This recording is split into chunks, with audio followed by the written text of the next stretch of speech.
Did you know that one of the most influential revivals in Christian history started in a rundown building no one respected?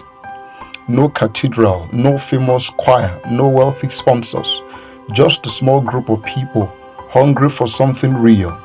This is the story of the Azusa Street Revival, and here are 10 shocking historically grounded facts that may change how you see it. Number one, it started in a former stable.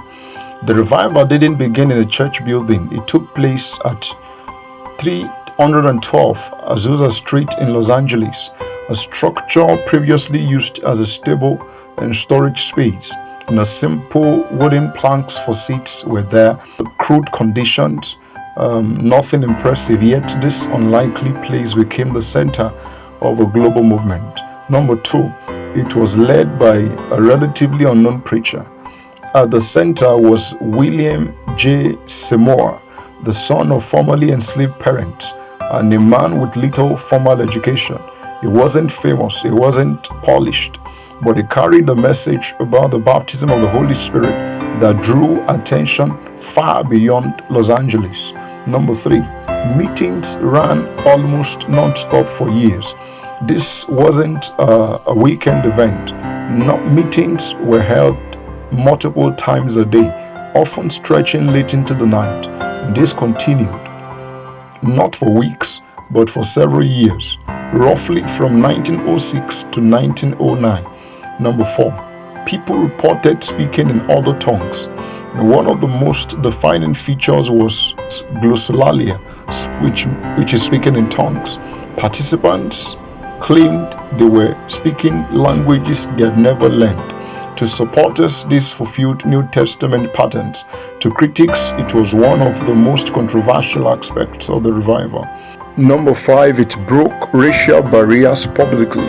In early 20th century America, racial segregation was a norm, but at Azusa Street, black and white worshippers gathered together, men and women, different social classes, all in the same space.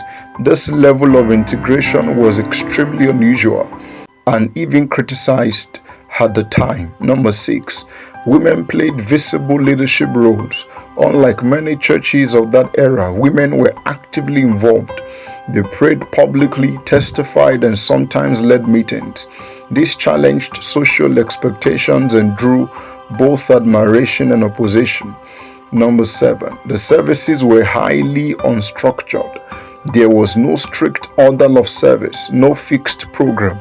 Eyewitness accounts describe spontaneous prayers, singing, testimonies, and preaching, often without a central figure directing everywhere. Some found it refreshing, others found it chaotic. Number eight, newspapers mocked the revival. Mainstream media didn't celebrate it.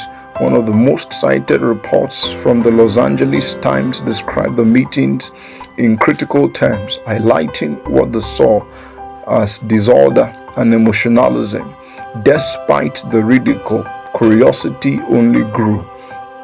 Number nine, it sparked a global movement. Visitors came from across the United States and then returned home carrying what they experienced. From Azusa Street, Pentecostal style worship and teaching spread to Europe, Africa, Latin America, and Asia. Many historians trace the modern global Pentecostal movement back to this revival. Number 10, it declined as internal divisions grew. Despite its powerful beginnings, the revival didn't last forever. By around 1909, attendance declined. Doctrinal disagreements, leadership tensions, and organizational challenges began to surface. Eventually, the movement at Azusa Street itself faded, but its influence did not. Please keep this truth in mind. The Azusa Street Revival was not perfect. It was messy, highly controversial, and deeply debated, but it was also undeniably influential. From a humble building on a forgotten street came a movement that reshaped global Christianity.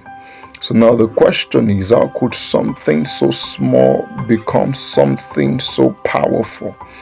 And do you think such a revival could happen again today?